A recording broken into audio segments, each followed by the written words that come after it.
Grace be unto you and peace from God our Father and from the Lord Jesus Christ. I was glad when they said to me, let us go into the house of the Lord. And I'm Father Steve Sellers, and this is Dot, and this is a great big bone for her today.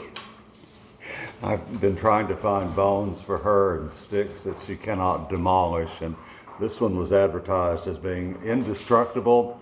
I gave her one a couple of days ago and she destroyed it in an hour. So we're still hunting for things that she can't tear up. But this is a somber day in the U.S. and also a joyful day. Most people are off work today. Public employees, school teachers, and students are out today for the remembering Martin Luther King Jr., the great civil rights leader. This is his birthday today, January the 16th. And he died way too young in 1968 at 6:01 p.m. on April the 4th, 1968. And I wasn't in Memphis, Tennessee at that time when he was shot and killed on the balcony of the Lorraine Motel, but I was there exactly 10 years later at 6:01 p.m. on April the 4th, 1978.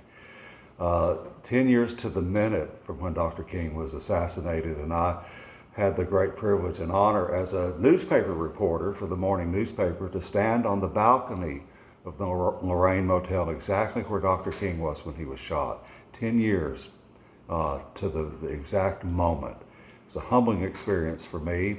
Later on, as a news reporter in Memphis over the next couple of years, I had the privilege of interviewing and talking to Dr. King's widow, Coretta Scott King, who left us in 2006 for her great reward in the afterlife. It's humbling to be around people who are gentle and nonviolent and compassionate. The real legacy of Dr. King is not what we're seeing today. The legacy is of compassion and kindness and nonviolence. Dr. King believed that the truth sets people free and that the truth brings liberty and justice for all people.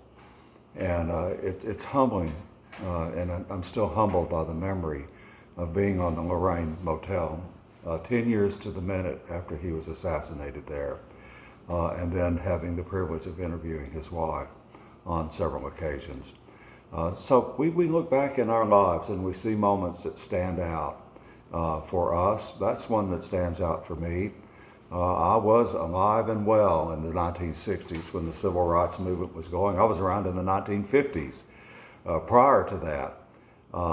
And I remember the turmoil of bringing racial equality, the struggle and the attempt. I remember the great the hymn that we sang.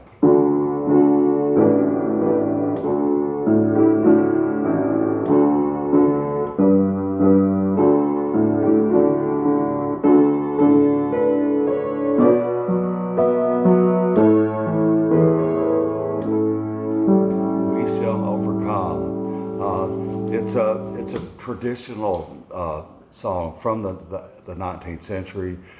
Charles Tindley, an African-American minister, wrote, "I Shall Overcome Someday" in the year 1900.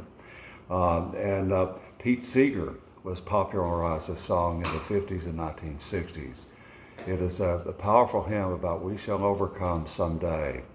Martin Luther King went on to preach, "I have a dream that all the children would be free, equal, and would be judged not on the color of their skin, but on the content of their character." That great song, "We Shall Overcome," probably was patterned after a very old hymn that's been in the church since probably the 1300s.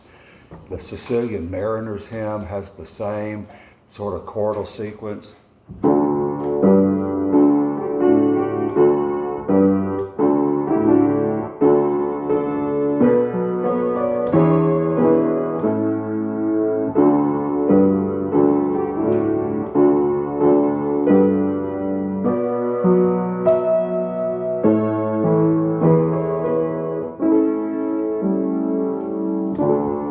Hope you have a blessed day today and that you're able today to experience the light and the love and the joy of the Lord, who is right there with you.